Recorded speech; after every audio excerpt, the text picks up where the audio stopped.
ৰাজিপদিয়াৰ বাসগৃহত উপস্থিত হৈছে ভিন্নজন দুৰ্ভগীয়া পৰিয়ালটোক সমবেদনা বহুজনৰ উপস্থিত হৈছে শিৱসাগৰৰ বিধায়ক অখিল গগৈও অখিল গগৈ শোকাৰ্ত পৰিয়ালটোলৈ আগবঢ়াইছে 1 লাখ টকা অৰ্কিড উদ্যানৰ তৰফৰ পৰাও 1 লাখ টকাৰ আৰ্থিক সাহায্য প্ৰদান কৰা হৈছে দুৰ্ভগীয়া পৰিয়ালটোক পৰিয়ালটোক কিছু এই কঠিন সময়ত সাহস দিবৰ কাৰণে বিভিন্নজন আহি উপস্থিত হৈছেহি তাৰ সমান্তৰালভাৱে শিৱসাগৰ বিধানসভা সমষ্টিৰ বিধায়ক অখিল গগৈ আহি উপস্থিত হৈছেহি বিভিন্নজন আহিছে যেহেতু জনতাৰ শিল্পী কালিৰ দিনটোত অগণন লোকৰ উপস্থিতিত ৰাজিপদিয়াৰ শেষকৃত্য সম্পন্ন কৰা হৈছে আৰু এই সময়ছোৱাতে এতিয়া বিভিন্ন মহলত প্ৰশ্ন উত্থাপন হৈছে যে এই দুৰ্ভগীয়া পৰিয়ালটো কেনেকৈ জীৱন অতিবাহিত কৰিব এই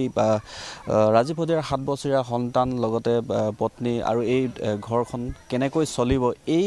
প্ৰশ্নটো এতিয়া সমগ্ৰ ৰাইজৰ মাজত যথেষ্ট চৰ্চাৰ কেন্দ্ৰবিন্দু হৈছে চৰকাৰৰ ওচৰলৈ দাবী উত্থাপিত হৈছে যে ৰাজিপদিয়াৰ পৰিয়ালটোক সংস্থাপন দিব লাগে এই কথাখিনি চৰ্চা হৈ আছে তাৰ মাজতে শিৱসাগৰ সমষ্টিৰ বিধায়ক অখিল গগৈ আজি উপস্থিত হৈছে দাদা আপুনি দুৰ্ভগীয়া পৰিয়ালটোক আজি এষাৰ মাত দিবলৈ আহিছে সাহস দিব এইটো সময়ত যথেষ্ট কঠিন সময় মানুহৰ বাবে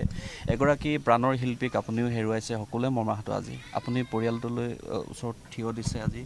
কি ক'ব খুজিব কেনে ধৰণৰ আশ্বাস দিব যেহেতু পৰিয়ালটো পৰৱৰ্তী সময়ত চলাটো বহুত কঠিন হৈ পৰে তেওঁলোকৰ কোনো সংস্থাপন নাই আমি সকলোৱে এটা কথা জানো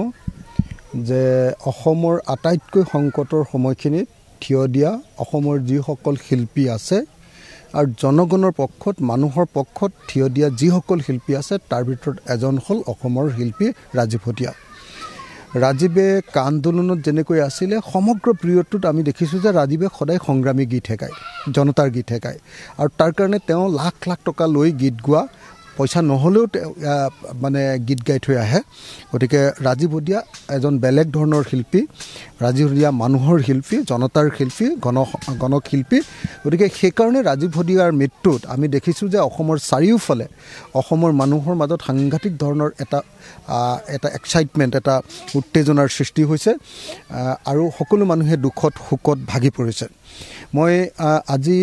আমি ৰাইজৰ দল আৰু কৃষক মুক্তি সংগ্ৰাম সমিতিৰ এটা প্ৰতিনিধি দল আমি আটাইবিলাকে ইয়ালৈ আহি পৰিয়ালটোৰ কাৰণে এতিয়া 2 লাখ টকা এটা অৰ্কিড পাৰ্কৰ পৰা 1 লাখ টকা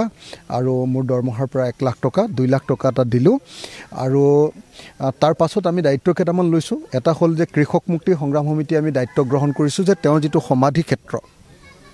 তেওঁৰ যিটো সমাধিস্থল সেই সমাধিস্থলটো ভালকৈ আমি বনাই দিবৰ কাৰণে দায়িত্ব লৈছোঁ আৰু কাইলৈৰ পৰা সেই সমাধিস্থলৰ কাম যাতে আৰম্ভ হয় তাৰ কাৰণে আমি আমাৰ কৃষক মুক্তি সংগ্ৰাম সমিতিৰ প্ৰেছিডেণ্ট বিতু সোণোৱালক দায়িত্ব অৰ্পণ কৰিছোঁ বিতু সোণোৱালৰ উপৰিও আমাৰ কৃষক মুক্তি সংগ্ৰাম সমিতিৰ সাংগঠনিক সম্পাদক উমানন্দ মুদৈ মৰাণকো দায়িত্ব অৰ্পণ কৰিছোঁ তেওঁলোক দুইজনে আৰু লগতে আমাৰ হেৰিও আহিছে ছাত্ৰ মুক্তি সংগ্ৰাম সমিতিৰ নেতৃবৰ্গও আহিছে তেওঁলোককো দায়িত্ব অৰ্পণ কৰিছোঁ পাপু দত্তকে ধৰি তো তেওঁলোকে কাইলৈৰ পৰা নিৰ্মাণৰ কামটো আৰম্ভ কৰিব আৰু ৰাজহুৱাভাৱে আমি আদ্য শ্ৰাদ্ধ এটা পাতিব খুজিছোঁ সকলোৱে মিলি শদিয়াৰ মানুহে এটা ডাঙৰ ৰাজহুৱা আদ্য শ্ৰাদ্ধ আমি পাতিব খুজিছোঁ তেওঁক ভালপোৱা মানুহবিলাকে যাতে শ্ৰদ্ধাঞ্জলি জনাব পাৰে 20 দিনমানৰ মূৰত এই আদ্য শ্ৰাদ্ধ হ'ব কাইলৈ দিনটোত সেই আদ্য শ্ৰাদ্ধৰ দিনটো ঠিক কৰিব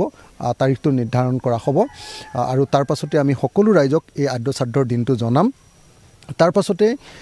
আমি ঠিক কৰিছোঁ যে যদি বিভিন্নজনে বিভিন্ন ধৰণৰ সহায় কৰাৰ কথা কৈ আছে কিন্তু আমি কৃষক মুক্তি সংগ্ৰাম সমিতি আৰু ৰাইজৰ দলৰ তৰফৰ পৰা ক'ব খুজিছোঁ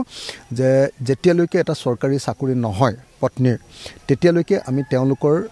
সন্তানটোক পঢ়াই থাকিবৰ কাৰণে মাহেকীয়া ভিত্তিত এটা নিৰ্দিষ্ট পৰিমাণৰ টকা দি থাকিবৰ কাৰণে যত্ন কৰিম